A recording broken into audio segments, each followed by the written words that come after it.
Hey there, my fellow knife enthusiasts. Long time no see. I haven't made a video in quite some time, as you know. I'm sure some of you maybe were getting ready to abandon ship. Thanks for not doing that. I've been kind of focused on other things. Let me explain myself. Besides the time restrictions that work provides, and of course, family obligations and whatnot. Family comes first. I've been focusing my video efforts on a secondary channel.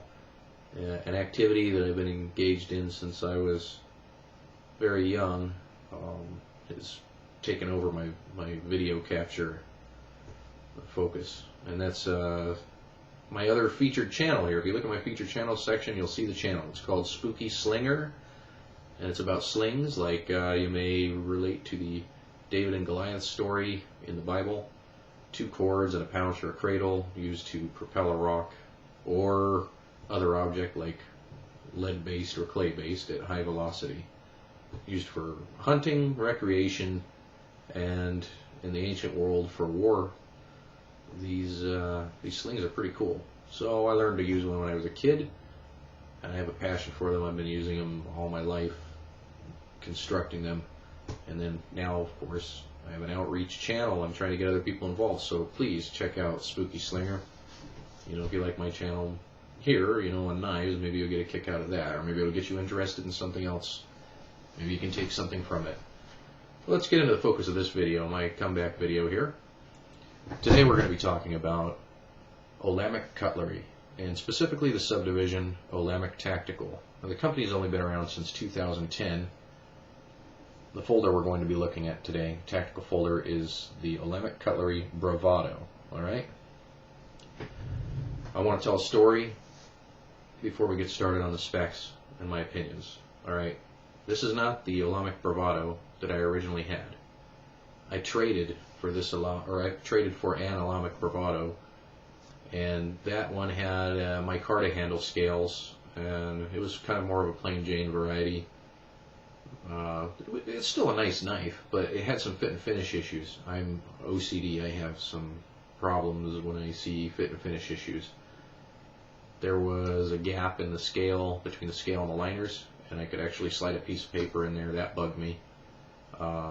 Same with one of the pillar spacers. It had that problem. I contacted the founder, Eugene Solomonic, and I hope I said his name right.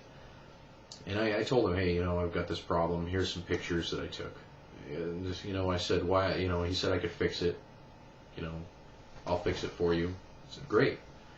I said, while you're at it, could you put a skull in the handle, and how much would that cost? So he sent me a picture of this knife.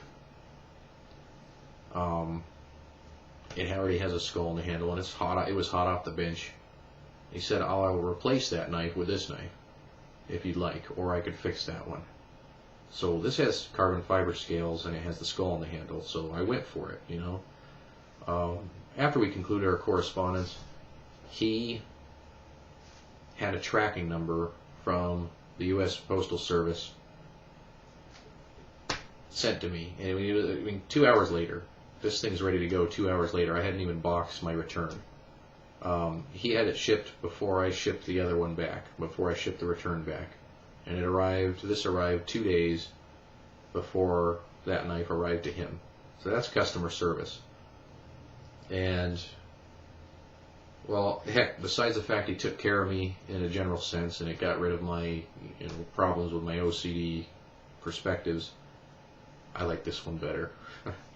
This is what I would have ordered if I had ordered one directly from them myself. So let's get into it.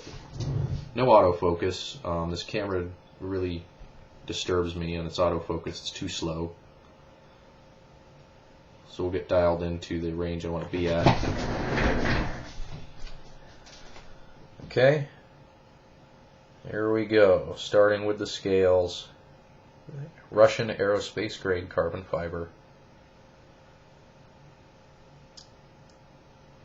We've got a stainless pocket clip with some kind of a black coating on it. And we've got Torx screws for hardware. The bolster is titanium, hand textured, and these deep grooves are cut into it, once again, for aesthetics. Custom pivot with a spanner interface. They do provide that tool. I'll show you in a little bit, because even the tool is cool. The liners are titanium. The lanyard hole area back here, lanyard oval actually, doubles as a skull crusher or glass breaker, whatever you want to label that. Pillar spacers. Now you'll see the contour of, or I should say the profile of the handle from the side here. It's pretty thick, or it's tall, if you will. There's a swell here, and it's thinner right here when you get up to the bolster / guard area.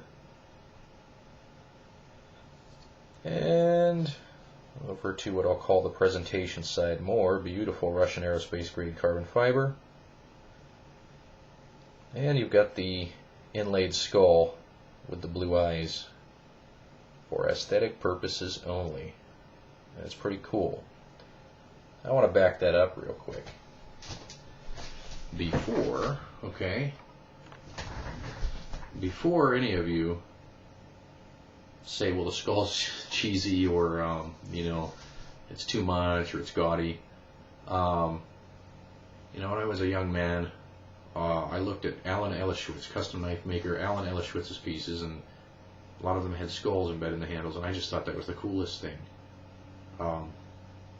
Ever since that time, I've wanted to have a knife with a skull in the handle. This is the first one that I've pursued, or ended up having in my possession. So that's where that comes from. To each their own. If you don't like it, you don't like it. But it's not cheesy, because then you're calling Alan Ellishwitz cheesy, and even on a production level, probably calling Emerson and ProTech cheesy. So we all know everyone there makes quality product. So back to the knife. All right. See here the logo, the infinity sign, Olamic Tactical. All right, Olamic, I guess, is an old Hebrew word. It stands, or basically means lasting through the ages. That's what my research indicates. It's pretty cool. That kind of speaks to their warranty, which we'll talk to at that point in a little bit. Thumb stud, nicely radiused, good grip. The jimping, nicely cut, not too sharp, not too smooth, just right. I said right, just right. Speech impediment, hello. Okay. Back out. Alright. The blade. Alright. I saw one guy open one of these really smoothly. Nice knife too. C-Tech, black and white C-Tech, really nice. He was speaking about how smooth the knife opens, and opening it slowly, said it's like Sabenza smooth. Tactical channel, so thumb flick, shoot the marble, as Kelly McCann says in his combative knife program. It's a tactical knife. They're meant to be deployed quickly. That's how it is. Alright, but the detent is really good. You won't shake it open. It doesn't require any real effort. You just get behind the thumb stud, flick, and it opens. Real smooth. So yes, it is a real smooth opening knife. The blade is slightly over 4 inches long, though the product information sheet says 4 inches on the button. Alright, come back, look at the blade.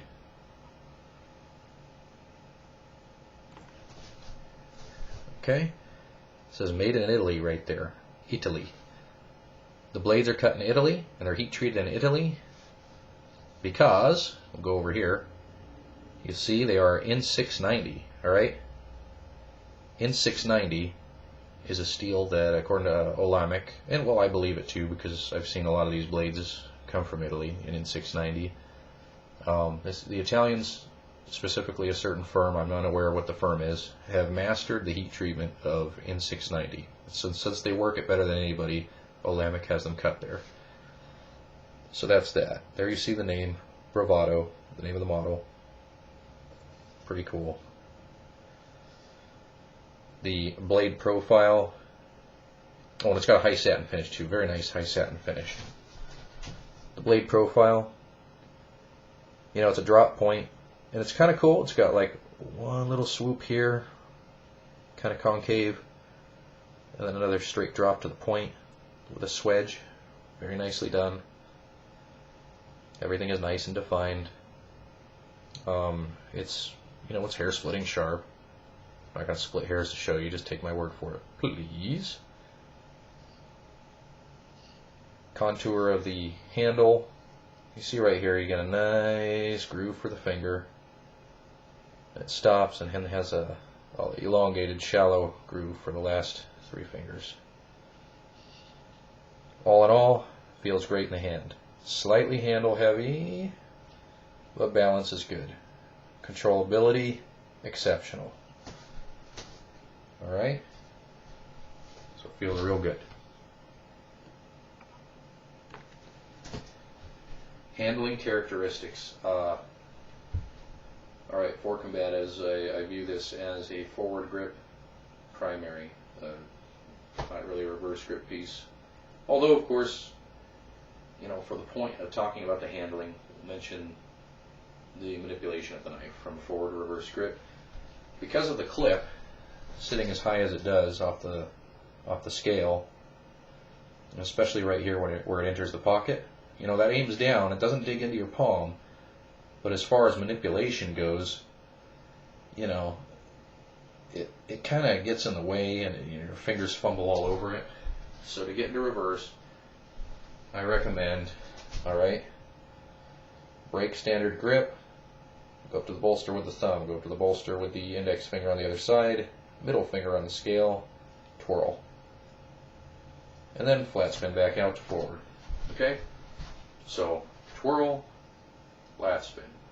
Twirl, flat spin. Alright? Not that you're going to do that combatively, but you know, it's nice to learn the manipulation of any particular knife, to become familiar with it, and make it a part of you, make it an extension of you and part of your arsenal. If you're going to use it or you're going to carry it, you should become 100% familiar with it. Every weapons expert will say that about any weapon, so highly recommended. Hey, I didn't go over the lockup. Like we said, it's titanium liners. The fit on the lock is really good. It's rock solid. You can see the liner lock itself is thick. There is no relief in that liner, so good tension. The base of the tang, or the tang of the blade there, has got a good angle cut into it. Allows for an early lockup and good wear. Great lockup. Great lockup. Alright, so that's it. This is a wonderful knife. Before we close out, I'll show what was sent with it. Alright, now when I sent that return back to Eugene, I didn't have all of this. All I had was the soft side zipper, or the soft zipper case. Alright, so it comes with one of these. I sent one of those back and got one in return. Awesome. Got the pivot adjustment tool. It's shaped like an infinity symbol. It's got a little eyelet which you could put a key ring through, or you could even make a pendant out of this and wear it around your neck, I guess. So that's for adjusting the spanner pivot. And came with a sheath that you can wear on your belt. Now with a pocket clip folder, I'm not going to wear it on the belt, but you know, I mean, it's nice to know it's there. You have the option. And a certificate of authenticity. All right, there you go. All the information, the date of birth of the knife, notes about any significant materials used, or if it's a one-off or whatnot. On the back, the warranty, which basically says, we will take care of you, period. Right, like I said, I'm endorsing Olamic Cutlery with this video. So if you have any interest in this knife, or it looks good to you, and even the slightest, I recommend you buy one. Or buy the Wayfarer. Buy something from them. Support the company's growth. I plan to get a Wayfarer as soon as I can afford it. So, yeah, that's all I want to say. Quick shout out about my changing the background from black back to this with the Indian Warriors and Kokopelli. I livened it up. That's Mr. Pocket Full of Steel. On his advice, I did that because he said with the black background, everything looked drab and depressing. I agree. Here we are. That's the way it is from now on. So, I hope my next video isn't following this one too far behind. So, I'll try to keep them close together as time allows. As always, thank you for watching. Have a good one, everybody.